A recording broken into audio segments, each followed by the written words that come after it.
नमस्कार दोस्तों, मैं ललित सोनी दृष्टि आईएएस की इस नई video news on map India में आपका स्वागत करता हूं। आज की इस वीडियो में हम लोग कुछ ऐसी लोकेशंस के बारे में बात करेंगे जो कि पिछले हफ्ते भारत से चर्चा में रही हैं और जो कि आपके एग्जाम के लिए इंपॉर्टेंट हो सकती है। तो चलिए स्टार्ट करते हैं। सबसे पहले हम लोग अभ्यास प्रश्न देखने की कोशिश करेंगे जो कि पिछले हफ्ते आपको दिया गया था। चलिए देखते हैं। तो सवाल था, हाल ही में नागपुर महाराष्ट्र में उद्घाटन के लिए ऑक्सीजन बर्ड पार्क के बारे में निम्नलिखित कथनों पर विचार कीजिए। यह पर्यावरण, वन एवं जलवायु परिवर्तन मंत्रालय द्वारा विकसित एक पारिस्थितिकी पहल है। दूसरा है कि पार्क को प्राकृतिक पारिस्थितिकी प्रणालियों की नकल करने और स्थानीय और प्रवासी पक्षी प्रजातियों दोनों को संरक्षित करने के लिए डिजाइन किया गया है। तीसरा है कि इसका उद्देश्य मध्य भारत के मूल निवासी दुर्लभ और लुप्त प्राय वृक्ष प्रजातियों को संरक्षित करना है, जिनमें भारतीय बेल और जंगल की पीली लौ शामिल है। आपको इसमें से सही जो स्टेटमेंट है उनका चुनाव करना है। चलिए तो पहला स्टेटमेंट देखते हैं। यह पर्यावरण, वन और जलवायु परिवर्तन मंत्रालय के द्वारा की गई एक पारिस्थितिकी पहल है। ये बिल्कुल एक पारिस्थितिकी पहल तो है। तो पहला स्टेटमेंट देखते हैं। यह पर्यावरण और वन और जलवायु परिवर्तन मंत्रालय द्वारा विकसित की गई एक पारिस्थितिकी पहल है। बिल्कुल ये एक पारिस्थितिकी पहल तो है, लेकिन यह पर्यावरण, वन और जलवायु विभाग या मंत्रालय द्वारा नहीं बनाया गया है। इसे डेवलप किया है NHAI, national highway authority of India ने। तो ये ट्रांसपोर्टेशन और हाईवे मंत्रालय के अंदर में आता है। ठीक है, तो आप ये कहेंगे कि पहला स्टेटमेंट गलत है। दूसरा है, पार्क को प्राकृतिक पारिस्थितिक प्रणालियों की नकल करने और स्थानीय और प्रवासी पक्षी प्रजातियों दोनों को संरक्षित करने के लिए डिजाइन किया गया है। ये बिल्कुल सही है। ऑक्सीजन बर्ड पार्क, बर्ड शब्द यहां आने से आपको ये लगता है कि कहीं ना कहीं ये पक्षियों के संरक्षण से रिलेटेड होगा ही, तो ये बिल्कुल आपका सही है। तीसरा है, इसका उद्देश्य मध्य भारत के मूल निवासी दुर्लभ और लुप्त प्राय वृक्ष प्रजातियों को संरक्षित करना है। यह एक ऑक्सीजन पार्क है, जैसा कि आपको बताया गया यहाँ पे ऑक्सीजन बर्ड पार्क, और पार्क है तो यहाँ पे पेड़ पौधे को भी संरक्षित किया ही जाएगा। तो इसमें ध्यान देने की बात यह है कि यहाँ दुर्लभ और लुप्त प्राय वृक्ष प्रजातियों को भी संरक्षित किया जाएगा। उसमें भारतीय बेल और जंगल की पीली लौ काफी इंपॉर्टेंट है आपके लिए। तो दोनों स्टेटमेंट सही है। दूसरा और तीसरा स्टेटमेंट सही है। ऑप्शन बी जो है वो आपका यहाँ सही उत्तर होगा। अब थोड़ी सी बात कर लेते हैं ये कहां पे है। तो ये भारत का पहला ऑक्सीजन बर्ड पार्क है जो कि महाराष्ट्र के जमथा एरिया में इसको बनाया गया है, डेवलप किया गया, और इसे national highway authority of India के द्वारा डेवलप किया गया है। यहाँ पे आप देखेंगे कि ये पहला ऑक्सीजन बर्ड पार्क है जिसे ministry of road transport and the highways के द्वारा बनाया गया है। इसे हैदराबाद और नागपुर हाईवे पे बनाया गया है। नागपुर हैदराबाद नेशनल हाईवे 44, ठीक है, इसके ऊपर बनाया गया है। इसके अलावा यहाँ के जो पौधे होंगे बहुत तेजी से ग्रो करते हैं, और ये पौधे जो है ऑक्सीजन प्रोड्यूसिंग ट्रीज है। हालांकि सारे पौधे ही ऑक्सीजन प्रोड्यूस करते हैं, बट ये बहुत तेजी से ग्रो होते हैं, इसकी वजह से ज्यादा मात्रा में ऑक्सीजन प्रोड्यूस करते हैं। ठीक है, इसकी वजह से ज्यादा मात्रा में ऑक्सीजन वहां के एनवायरमेंट में होगी, जिसकी वजह से पोल्यूशन की मात्रा कम हो सकती है। ठीक है, तो यहाँ पे एक तीर से बहुत सारे निशाने लगाने की कोशिश की गई है। पहली बात कि यहाँ पक्षियों का संरक्षण किया जाएगा, वृक्षों की प्रजातियों का संरक्षण किया जाएगा, एनवायरमेंट को ठीक किया जाएगा। इसके अलावा पार्क है तो यहाँ पे रिक्रिएशनल एक्टिविटीज भी हो सकती है। ठीक है, तो ये कुछ बात है यहाँ पे जैसा कि मैंने बताया आपको, इंडियन बेल, गुम कराया और flame of the yellow flame of the forest, इन तीनों वृक्षों की प्रजातियों पे ज्यादा फोकस किया जाएगा। ठीक है, तो यहाँ पे हमने देख लिया, इसका उत्तर होगा बी। अगला सवाल देखते हैं। पहले सवाल के साथ स्टार्ट करते हैं आपका एपिसोड। नदियों को जोड़ने के लिए राष्ट्रीय परिप्रेक्ष्य योजना NPP, इसे हम लोग नेशनल पर्सपेक्टिव प्लान भी बोलते हैं, ठीक है, के संबंध में निम्नलिखित कथनों पर विचार कीजिए। NPP का उद्देश्य कृत्रिम चैनलों के निर्माण के माध्यम से भारत में अधिशेष बेसिनों से कमी वाले बेसिनों में पानी स्थानांतरित करना है। सिंपल भाषा में, आसान भाषा में कहें तो इसका उद्देश्य है कि आप आर्टिफिशियल चैनल बनाएंगे, कृत्रिम चैनल बनाएंगे, और जहां पे पानी की मात्रा ज्यादा है वहां से पानी लेकर के कम पानी की मात्रा वाले क्षेत्रों के अंदर पानी को भेजा जाएगा। ठीक है, जनरली ये नदियों से किया जा रहा है। मान लीजिए कि एक नदी है, जैसे कि आपको पता होगा कि जब हम लोग कोसी की बात करते हैं, जो कि नेपाल से बिहार में आती है, ये वाटर सरप्लस रिवर है, यहाँ पे पानी ज्यादा होता है, इसकी वजह से बिहार में बाढ़ आती है। तो यहां से पानी को घाघरा रिवर के अंदर लाने की बात की जा रही है। तो ये एक लिंकिंग प्रोजेक्ट भी है। ठीक है, दूसरा स्टेटमेंट देखते हैं। हिमालयी नदियों के विकास घटक में कोसी यमुना लिंक और गंगा फरक्का दामोदर सुवर्ण रेखा लिंक जैसी परियोजनाएं शामिल है। ठीक है, तो यहाँ पे जैसा कि मैंने बताया कि कोसी यमुना लिंक नहीं है, कोसी घाघरा लिंक है, ठीक है। तो ये स्टेटमेंट गलत हो जाता है, जबकि गंगा दामोदर सुवर्ण रेखा लिंक परियोजना बिल्कुल सही है। ये वाली गलत होने की वजह से ये पूरा स्टेटमेंट आपका गलत हो जाता है, ठीक है। प्रायद्वीपीय नदियों के विकास घटक में महानदी गोदावरी लिंक और केन बेतवा लिंक जैसी परियोजनाएं शामिल है। हम लोग मैप पे देखेंगे, लेकिन उसके अलावा मैं आपको बता दूं कि महानदी और गोदावरी तो आपके पेनिनसुलर रिवर या फिर प्रायद्वीपीय नदियों में आती हैं। जब आपको यहाँ पे कंफ्यूजन हो सकता है केन बेतवा को लेकर के, क्योंकि ये यूपी और एमपी की एक परियोजना है, ठीक है। लेकिन ऐसा है कि केन और बेतवा दोनों रिवर भी प्रायद्वीपीय रिवर्स के इसमें प्रोजेक्ट में शामिल की गई है, ठीक है। तो आप ध्यान रखिएगा, ये स्टेटमेंट बिल्कुल सही है। पहला स्टेटमेंट भी सही है, दूसरा स्टेटमेंट गलत है, पहला और तीसरा सही है, दो स्टेटमेंट यहां सही है। ऑप्शन बी जो है वो आपका सही उत्तर होगा, केवल दो। अब आ जाते हैं एक बार मैप पे, जहां पे आपको मैं कुछ चीजें बता देता हूं। अब आप देखेंगे कि ये जो एरिया है यहाँ का, ये आपका प्रायद्वीपीय नदियों यहाँ पे बहती है, और इसके लिए यहाँ पे जो भी रिवर लिंकिंग प्रोजेक्ट रखे गए हैं, इन्हें प्रायद्वीपीय प्रोजेक्ट के हिसाब से कंसिडर किया जाएगा। और उनमें से एक है, यहाँ पे आप देखिए, ये केन रिवर है आपकी, और ये बेतवा रिवर है, ठीक है। अब यहाँ पे इन दोनों के बीच में एक यहाँ पे रिवर लिंकिंग प्रोजेक्ट बनाया जा रहा है, ठीक है। केन और बेतवा को लेकर के हमने पहले भी कई बात की, और मैंने बोला है कि एक ऐसा यहाँ पे अभ्यारण्य है जो कि, या फिर यूं कहें कि नेशनल पार्क है, जो कि इसके वजह से प्रभावित हो रहा है, ठीक है। तो आप मुझे कमेंट बॉक्स में बताएंगे कि वो कौन सा प्रोटेक्टेड एरिया है जो Ken Betwa river linking project की वजह से प्रभावित हो रहा है, ठीक है। चलिए दूसरी बात करते हैं। इसके अलावा हमने देखा होगा ये गोदावरी रिवर है यहाँ पे, ठीक है। गोदावरी के बाद जो दूसरी बात की गई थी, यहाँ पे आप देखिए गोदावरी और महानदी रिवर। महानदी भी आपको पता होगा कि यहाँ पे इस तरफ ये महानदी रिवर है आपकी। तो ये जो रिवर लिंकिंग प्रोजेक्ट है, ये आपका भी इसी प्रायद्वीपीय रिवर लिंकिंग प्रोजेक्ट में अंदर शामिल है, ठीक है। तो ये तो हो गया प्रायद्वीप की बात। अब यहाँ देखिए, ये जो नदियां हैं आपकी, ये हिमालयन नदियों में इनको शामिल किया गया है। तो यहाँ पे देखेंगे हिमालयन कंपोनेंट है इसका एक। इस हिमालयन कंपोनेंट के अंदर बहुत सारी योजनाएं हैं, उनमें से बहुत इंपॉर्टेंट है एक तो आपका कोसी घाघरा लिंक, जो कि हमने देखा। दूसरा यहाँ पे बात की गई है गंगा फरक्का दामोदर सुवर्ण रेखा, ठीक है। तो यानी कि जो ये वाली बात है, ये जो है आपका, ये सुवर्ण रेखा रिवर है, ये आपकी दामोदर रिवर है यहाँ पे, और गंगा रिवर आपको ये पता ही है। तो इन तीनों को यहाँ मिलाने की बात की जा रही है। तो ये आपका जो है गंगा फरक्का दामोदर सुवर्ण रेखा रिवर लिंकिंग प्रोजेक्ट है, जो कि ये भी हिमालयन घटक का हिस्सा है, ठीक है। चलिए आगे बढ़ते हैं। अब दूसरा सवाल है, पूर्वोत्तर मानसून के संबंध में निम्नलिखित कथनों पर विचार कीजिए। पूर्वोत्तर मानसून, जिसे नॉर्थ ईस्टर्न मानसून भी कहा जाता है, ठीक है, या पीछे हटने वाला मानसून, या फिर इसको रिट्रीविंग मानसून भी कहा जाता है, ठीक है। अक्टूबर से दिसंबर तक उत्तर पूर्व में बहने वाली हवाओं के साथ होता है, ठीक है। दूसरा है, उत्तर पूर्व मानसून तमिलनाडु के लिए वर्षा का प्राथमिक स्रोत है, ठीक है। और तीसरा स्टेटमेंट है, पूर्वोत्तर मानसून भारत की वार्षिक वर्षा के आधे से अधिक हिस्से के लिए जिम्मेदार है, ठीक है। आपको यहां देखना कितने स्टेटमेंट सही है। पहला स्टेटमेंट देखते हैं, पूर्वोत्तर मानसून। अब जब भारत की बात करें तो आप देखेंगे, ठीक है, मानसून आपको पता होगा एक साउथ वेस्ट मानसून होता है, दक्षिण पश्चिम वाला, जो कि जैसे यहां से एंटर करता है भारत के अंदर, यहां केरला में एंटर करता है ये साउथ वेस्ट कंपोनेंट, और फिर ऐसे वेस्टर्न घाट के अलोंग होकर के ऊपर की तरफ जाता है और दिल्ली और इस एरिया में पहुंचता है, ठीक है। तो ये कम से कम ये समझ लीजिए कि जून में स्ट्राइक करता है केरला से, जून से लेकर के लगभग अगस्त के एंड तक ये पूरा देश को कवर कर चुका होता है, ठीक है। फिर ये ऐसे यहां से घूम करके वापस नीचे की तरफ आ रहा होता है। ये जो कंपोनेंट है, इसे हम लोग नॉर्थ ईस्टर्न मानसून कहते हैं, जो कि यहां पे आप देखेंगे पूर्वोत्तर मानसून का इसे कहा जाता है, ठीक है। तो ये घटक जो है यहां तमिलनाडु में आकर के वर्षा करता है। उसका बहुत बड़ा रीजन है, आगे वाले मैप में आपको बताता हूं। यहां पे देखिए आप, ये आपका यहां से जैसे ये साउथ वेस्ट मानसून आया, तो ये यहां पे वर्षा करता है। यहां पे वेस्टर्न घाट की पहाड़ियां हैं। वेस्टर्न घाट की पहाड़ियों की वजह से क्या होता है कि ये इस क्षेत्र में वर्षा नहीं कर पाते, ठीक है। यहां पे जो है विदर्भ का एरिया है या तमिलनाडु का एरिया, यहां पे वर्षा नहीं होती, इनको रेन शेडो एरिया भी कहा जाता है। फिर ये यहां से ऊपर होते हुए जो है उत्तर भारत में पहुंचता है मानसून, फिर यहां से ये रिट्रीव करते हुए वापस नीचे की तरफ आता है और यहां पे तमिलनाडु के कोस्ट तक पहुंचता है। अब इसकी वजह से यहां तमिलनाडु में बारिश होती है, ठीक है।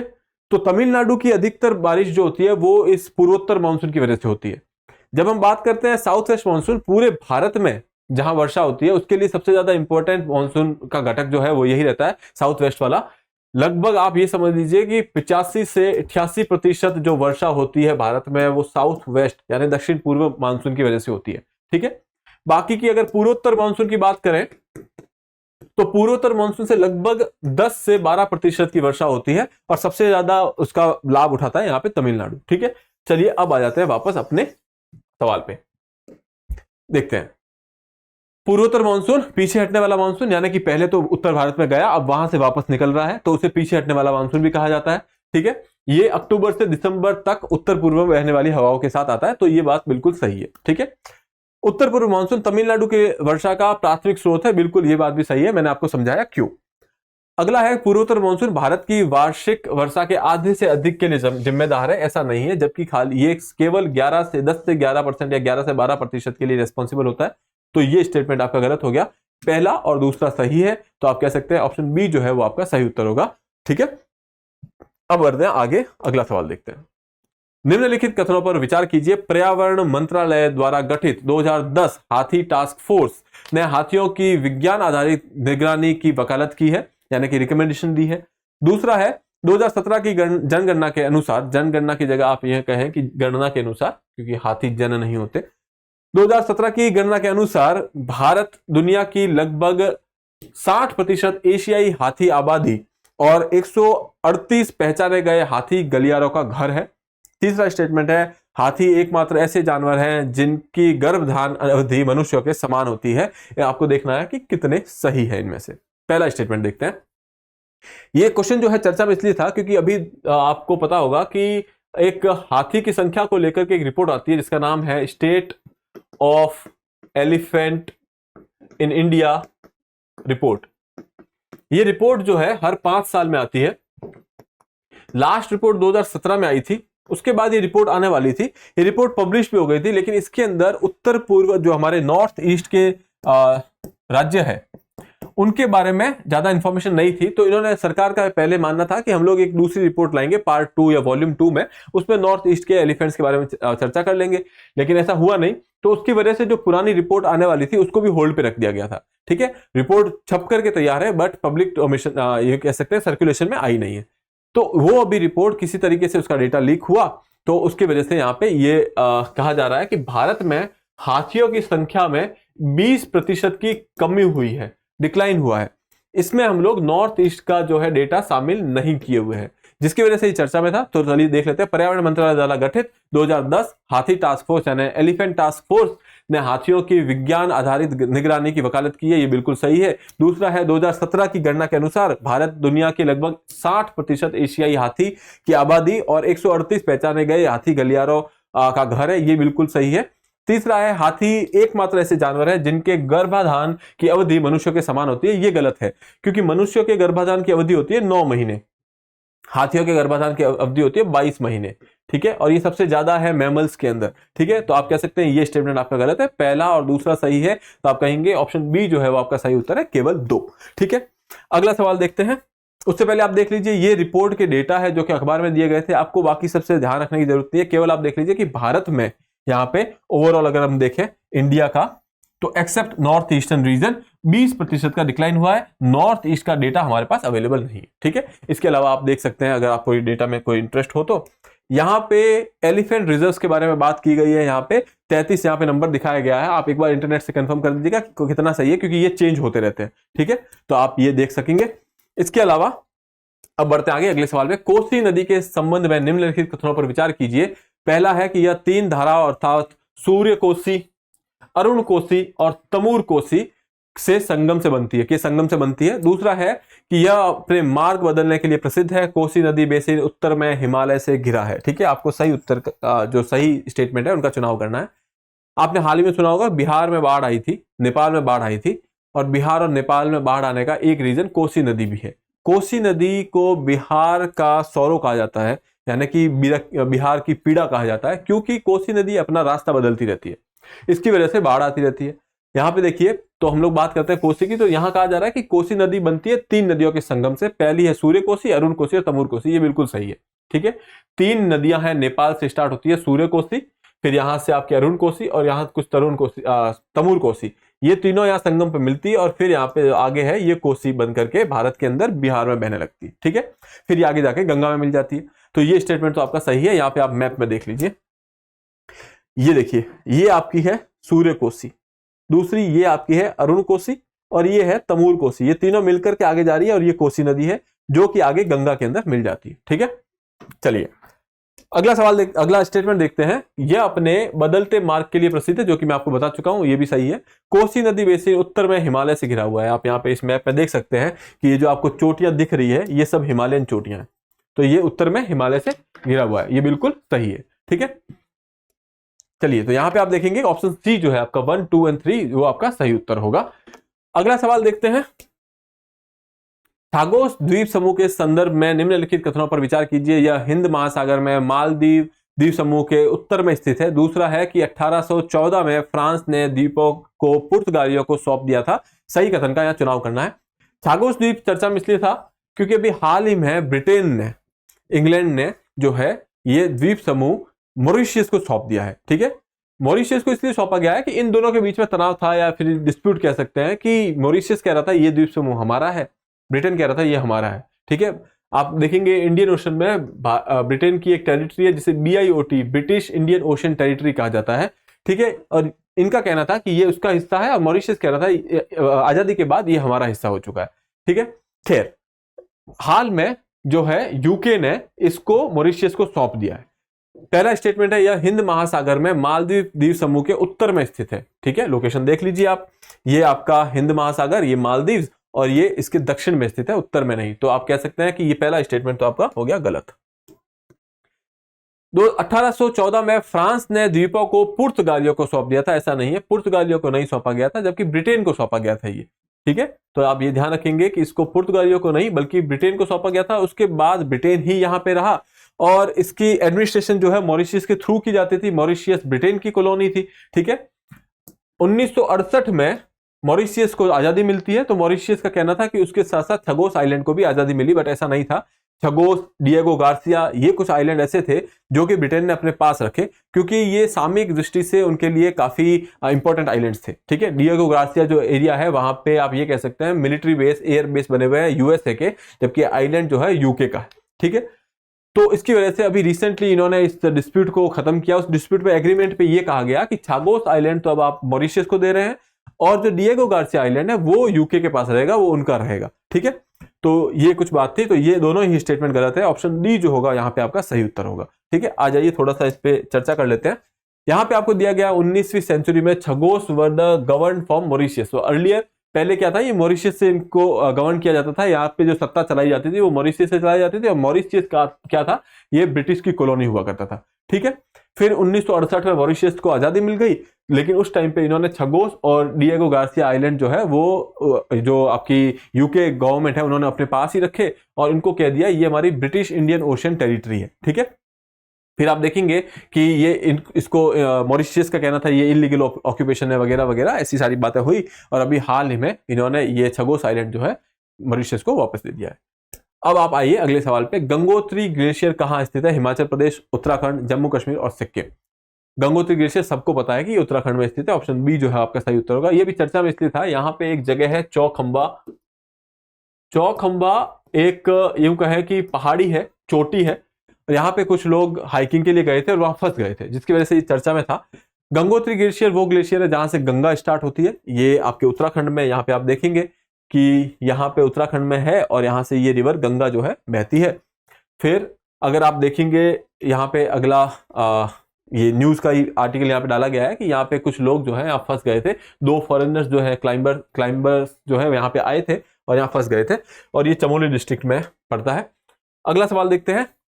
फाटा ब्यूंग जल विद्युत परियोजना के संबंध में निम्नलिखित कथनों पर विचार कीजिए। पहला स्टेटमेंट है यह रुद्रप्रयाग में मंदाकिनी नदी पर 76 मेगावाट की रन ऑफ द रिवर परियोजना है। 2013 में बादल फटने से आई बाढ़ के दौरान परियोजना को बड़े पैमाने पर नुकसान पहुंचा था। सही कथन का चुनाव करना है। पहली बात हो रही है कि रुद्रप्रयाग में मंदाकिनी नदी पर यह स्थित है। यहाँ पे आप देखेंगे इस मैप पे, यहाँ पे जी ये देखिए, ये जो नदी है ये मंदाकिनी नदी है और ये रुद्रप्रयाग में है। दूसरा यहाँ पे भी आप देख लीजिए, ये जो है मंदाकिनी नदी है जो कि यहाँ आकर के मिलती है आपकी पिंडर रिवर के साथ और फिर ये आगे जाकर के भागीरथी में मिलती है और फिर ये गंगा बनती है। यहाँ पे आप देखिए, सबसे पहले जब इनका उद्गम होता है तो यहाँ पे आप देखिए अलकनंदा रिवर है जो कि आकर के विष्णुप्रयाग में धौली गंगा के साथ मिल जाती है। अलकनंदा और धौलीगंगा मिलकर के आगे बहते हैं और वहां पे ये नंदाकिनी रिवर जो है आकर के यहाँ मिलती है नंदप्रयाग में। नंदप्रयाग से आगे जब जाते हैं तो यहाँ पे एक पिंडर रिवर है, पिंडर नदी है जो आकर के मिलती है, और यहां से आप देखेंगे मंदाकिनी नदी जो है यहाँ आकर मिलती है रुद्रप्रयाग में, ठीक है। और जो ये पिंडर नदी है वो कर्णप्रयाग में मिलती है, उसके आगे रुद्रप्रयाग में मंदाकिनी नदी मिलती है, और फिर ये दोनों आगे बढ़ती है तो यहाँ पे जाकर के भागीरथी नदी जो है आपको देवप्रयाग में यहाँ मिलती है, और उसके बाद से इसको गंगा नदी कहा जाता है, ठीक है। तो ये नदियां आप याद रखिएगा, ये कभी कभार पूछ लेते हैं, तो ध्यान रखिएगा। अलकनंदा, धौलीगंगा, उसके बाद मंदाकिनी है, और उसके बाद नंदाकिनी है, फिर पिंडर है और भागीरथी, ये सारी नदियां मिलकर के आखिर में गंगा नदी बनती है, ठीक है। तो यहां जब हम लोग मंदाकिनी की बात कर रहे हैं तो ये रुद्रप्रयाग में स्थित है, ठीक है। तो पहला स्टेटमेंट सही है। दूसरा है कि 2013 में बादल फटने से बाढ़ के दौरान इस परियोजना को नुकसान पहुंचा था, ये बात बिल्कुल सही है। आपने सुना होगा 2013 के अंदर केदारनाथ में हादसा होता है। केदारनाथ का जो कैजुअलिटी हुई या हादसा हुआ था वो इस नदी की वजह से हुआ था, मंदाकिनी नदी की वजह से। बादल फटा, पानी की बहुतायत हो गई, जिसकी वजह से यहाँ पे बाढ़ आ गई थी, और उस बाढ़ ने इस परियोजना को नुकसान पहुंचाया था। उसके बाद से ये काफी टाइम तक बंद पड़े रहा काम इसका, अब वापस इसको रिवाइव करने की बात हो रही है, इसलिए ये चर्चा में था, इसलिए हमने यहाँ पे लिया है, ठीक है। तो ये दोनों स्टेटमेंट सही है, आपका उत्तर होगा 1 और 2 दोनों, ऑप्शन सी, ठीक है।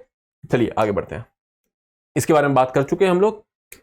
अगला सवाल है, निम्नलिखित पर विचार कीजिए। सुल्तानपुर राष्ट्रीय उद्यान, कलेसर राष्ट्रीय उद्यान, छिलछिला वन्यजीव अभ्यारण्य, खोल ही रायतन वन्यजीव अभ्यारण्य। आपको देखना है कि उपयुक्त में से कितने जो है हरियाणा राज्य में स्थित है। हरियाणा में हालांकि अभी चुनाव हुए थे जिसकी वजह से हमने ये सवाल लिया है, तो ये चारों ही हरियाणा में स्थित है। ऑप्शन डी जो है वो आपका सही उत्तर होगा। इनकी लोकेशन आप चाहें तो देख सकते हैं। देखिए ये जो एरिया है ये आपका हरियाणा का एरिया है। यहाँ पे आप देखिए ये वाला, सॉरी, ये आपका जो हरियाणा का एरिया है, यहाँ पे आप देखिए एक ये वाला, यहाँ पे मोरनी हिल्स, जिसे कोल ही रायतान कहते हैं, वाइल्ड लाइफ सेंचुरी। फिर यहाँ पे आप देखेंगे ये कालेसर है, ये सुल्तानपुर है, और यहीं पे ये छिलछिला लेक वाइल्ड लाइफ सेंचुरी है। ये चारों ही है हरियाणा के अंदर स्थित है। तो आपका उत्तर हो जाएगा उपयुक्त सभी, ऑप्शन डी। अंतिम सवाल है आपके अभ्यास के लिए। ग्रेट इंडियन बस्टर्ड के बारे में निम्नलिखित कथनों पर विचार कीजिए। ग्रेट इंडियन बस्टर्ड मणिपुर का राज्य पक्षी है और इसे भारत का सबसे गंभीर रूप से लुप्तप्राय पक्षी माना जाता है। दूसरा, इसे घास के मैदान में प्रमुख प्रजाति माना जाता है जो घास के मैदान की पारिस्थितिकी के स्वास्थ्य का प्रतिनिधित्व करती है।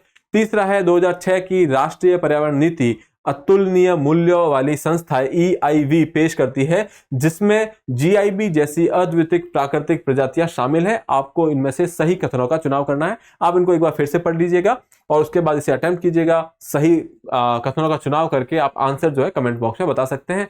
इसी के साथ मैं आपसे आगे चाहूंगा, मैं अगले एपिसोड में आपसे फिर मिलूंगा। तब तक के लिए have a nice day, thank you, और प्लीज आप इस चैनल को सब्सक्राइब कर दीजिए। धन्यवाद।